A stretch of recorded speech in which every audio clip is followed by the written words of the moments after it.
తెలుగు తెలంగాణ జానపద సామెతలు ఇది 129వ విభాగం. ఇందులో శృంగార సామెతలు 110వ విభాగం గురించి చెప్పడం జరుగుతున్నది. సాహితీ మిత్రులకు, సబ్స్క్రైబ్ చేసిన మిత్రులకు, ప్రేక్షకులకు, విదేశాలలో ఉండి నన్ను అభిమానిస్తున్న తెలుగు భాషాభిమానులకు, మరియు మన వేముల జైలు అతని గ్రామము పేరు పులిజిల్లా, అతని మండలము పేరు ఒలిగొండ, జిల్లా పేరు యాదాద్రి. అయితే ఈ వేముల జైలు గారు కొంత జానపద సాహిత్యాన్ని చెప్పాడు. అతనికి నమస్కరిస్తూ మనం శృంగార సామెతలలోకి వెళుదాం. అయితే పొక్కల పెట్టక ముక్కుల పెట్టిండట, పొక్కల పెట్టక ముక్కుల పెట్టిండట అన్నట్టు. అంటే ఇది ఎలా అంటే, ఇప్పుడు 100 అబద్ధాలు ఆడైనా ఒక పెళ్లి చేయాలి అని అంటారు. ఒక గ్రామంలో ఒక అమాయకునికి పెళ్లి చేసిండు.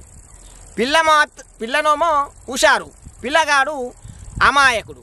అయితే పెళ్ళైన పిదప పిల్లతో ఏవి మన పండ్లు పలహారాలు శోభనం గదిలోకి పంపించారు. ఎందుకనంటే శృంగార కార్యక్రమాలు గట్టిగా జరగాలని, బాగా జరగాలని మన వాళ్ళు పండ్లు పలహారాలు పంపిస్తారు.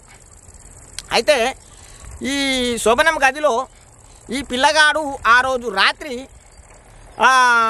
పిల్ల ముక్కులో తన అంగాన్ని పెట్టాడు.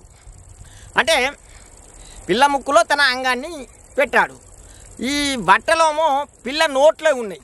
అంటే వట్టలు అంటే ఇక్కడ తెలంగాణలో బిచ్చగుడ్లు అని అంటారు, ఆంధ్రాలోనేమో వట్టలు అని, రాయలసీమలో వట్టలు అని అంటారన్నమాట.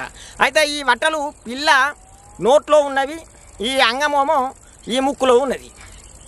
అయితే ఈ పిల్ల చెప్పుదాము అని అనుకుంటే ఈ వట్టలు నోట్లో ఉన్నాయి. ఈ చెప్పుదామని అనుకుంటే ఆ పండ్ల ద్వారా ఈ గుడ్లను కొరికినట్టయితే మరి ఎలా అని పాపము పిల్ల చెప్పలేకపోయింది అన్నట్టు. ఈ అమాయకుడు చెప్పలేకపోయింది. తెల్లవారిన తర్వాత అత్త ఏమంటున్నది, ఈ కోడలు చూసి, కోడల నిన్ను సాగమంపేటప్పుడు నీ ముక్కు కోట పెట్టినట్టున్నది, ఇయ్యలనోమో మన ముక్కంతా ఉబ్బింది ఎందుకే అని చెప్పి అంటున్నది. అంటే ఈ 2 నాసిక రంధ్రాలలో పెట్టడం వలన ఈ ముక్కంతా వాసింది, అంతా ఉబ్బింది. ఈ కోడలు మన ఏది అత్త అడిగే ఏమని, కోడల నిన్న ఈ సాగదోరేటప్పుడేమో నీ ముక్కోమో కోట పెట్టినట్టున్నది, ఇప్పుడంతా వాసింది ఏందే, నీ ముక్కంతా ఉబ్బింది ఏంది అని చెప్పి అన్నది. అంటే అప్పుడు కోడలు ఏం చేసింది, లోపలికి పిలుచుకున్నది అత్తను. అత్త లోపలికి రా అని చెప్పి గదిలోకి పిలుచుకొని, అత్త నీ కొడుకు నా ముక్కులో పెట్టాడు అని చెప్పిందన్నమాట. మరి ఆడు ముక్కులో పెడితే నీకు ఆ మాత్రం తెలియదా, అది ఎక్కడ పెట్టించుకోవాలనో నీకు తెలియదా? ఆడు ముక్కులో పెడితే నువ్వు సప్పే కూకుంటావా, అది ఎక్కడ పెట్టుకోవాలనో నీకు ఆ మాత్రం నీకు జ్ఞానం లేదా అని చెప్పి అత్త కోడలను అన్నది అన్నట్టు. అప్పుడు కోడలు ఏమంటున్నది, అత్త అతని బట్టలు నా నోట్లో ఉన్నాయి, అతని బట్టలు నా నోట్లో ఉంటే నేను ఎట్లా చెప్పేది, అతని బట్టలు నా నోట్లో ఉంటే నేను ఎట్లా చెప్పేది అత్త, చెప్పుదాము అని అంటే నా పండ్లతో అతని బట్టలను కొరికినట్టు అవుతుంది, కాబట్టి నేను చెప్పలేకపోయాను అత్త అని అంది.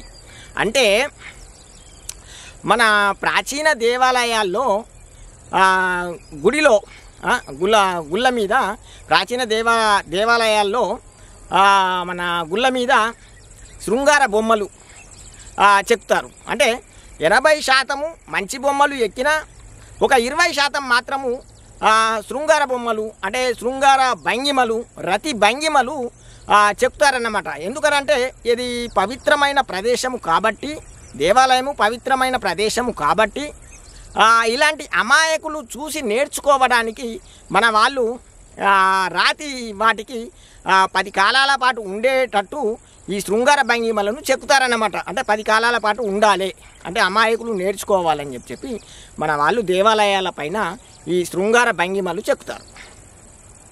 అయితే ఇతర ప్రదేశాలలో ఒకవేళ చేసి పెట్టినట్టయితే అవి శాశ్వతం కావు, తీసివేస్తారు. ఏది ఇతర వేరే ప్రదేశాలలో పెడితే అవి తీసేస్తారన్నమాట. కాబట్టి దేవాలయాలనే మన వాళ్ళు చెక్కి ఉంచుతారన్నమాట. అయితే ఈ శృంగారం అనేది పవిత్రమైన కార్యం. భార్య భర్తలు ఒకరి ఆత్మ మరొకరికి తెలుసుకునే ప్రదేశం, తద్వారా సంతానోత్పత్తి జరుగుతుంది. అయితే ఇక్కడ మనమడు మన నానమ్మ వీళ్ళిద్దరూ మన వ్యవసాయ పనికోతులు అన్నట్టు కచ్చర మీద ఏది మనమడును నానమ్మ వ్యవసాయ పనికి కచ్చర మీద పోతుండు.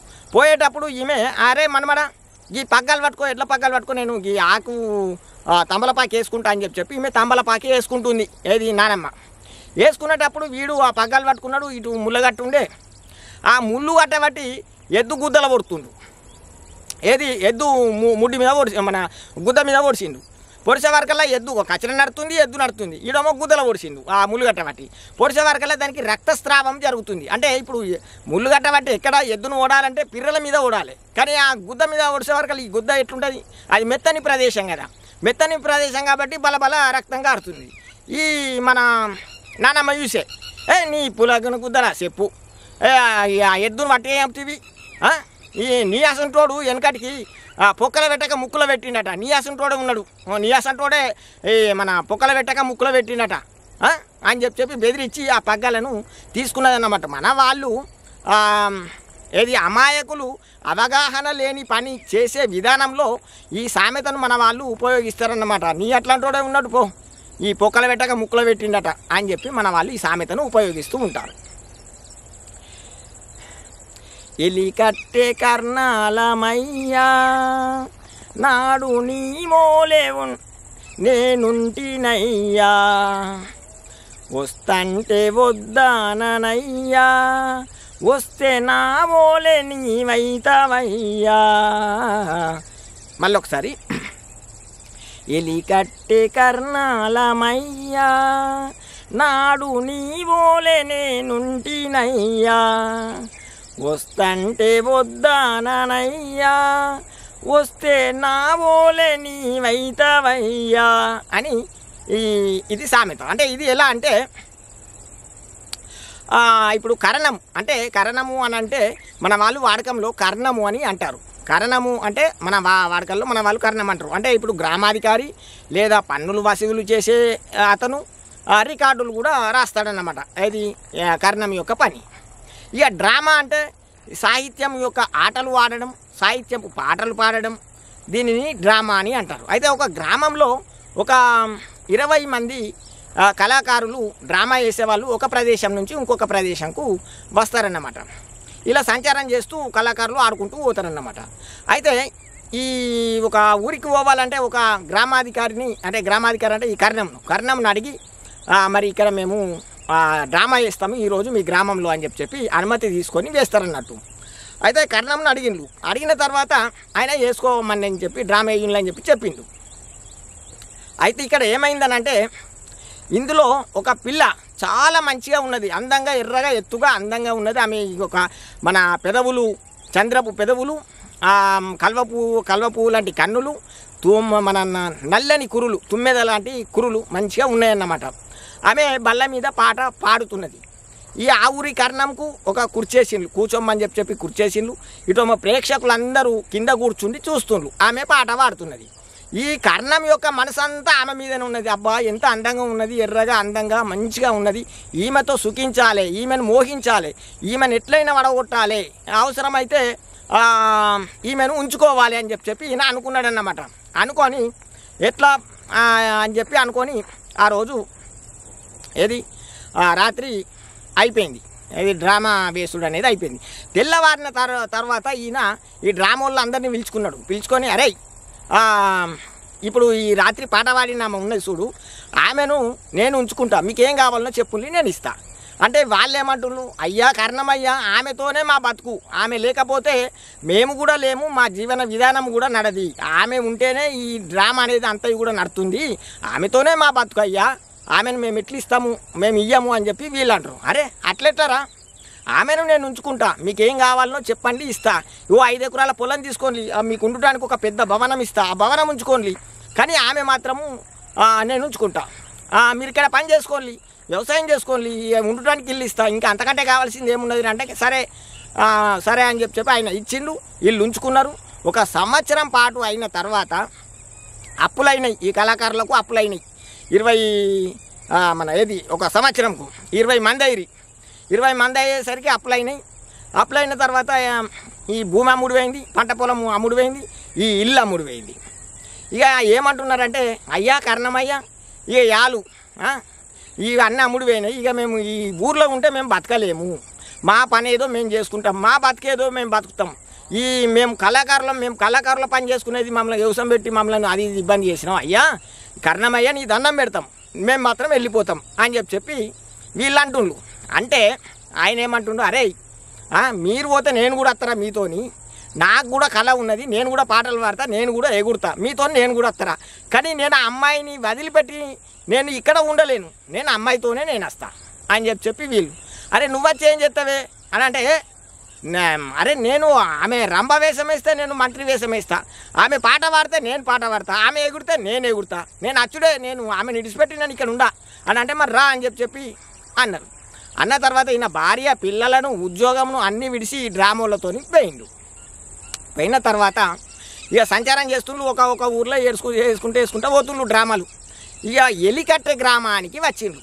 ఎలికట్టె గ్రామానికి వచ్చిన తర్వాత ఇక అక్కడ ఏం చేసిండ్రు, ఇక గ్రామ కర్ణంను అడిగిండ్రు, మరి అయ్యా మరి ఇక్కడ మేము మన ఏది వేసుకుంటాము డ్రామా వేసుకుంటామని అంటే, వేసుకోర్రా బాబా అని చెప్పి కర్ణం అన్నాడు. కర్ణం అన్నాక కర్ణంను రాత్రిపూట వీళ్ళు డ్రామా వేసిండ్రు. కర్ణం కుర్చీ మీద కూర్చున్నాడు, ప్రేక్షకులందరూ కింద కూర్చున్నారు. ఇక అప్పుడు ఈ పాత కర్ణం ఉన్నాడు కదా, పాత కర్ణం పాట పాడుతుండు. ఏమని అంటే, కన్నుల్లో మిసమిసలు కనిపించని, గుండెల్లో గుసగుసలు వినిపించని, కన్నుల్లో మిసమిసలు కనిపించని అని ఈయన వాడుతుండు. అప్పుడు అమ్మాయి ఏమంటుంది, నీ చూపుతో నన్ను ముడివేయకు, ఈ పూలు చూస్తాయి తడిపేయకు, నీ చూపుతో నన్ను ముడివేయకు అని ఈమె వాడింది.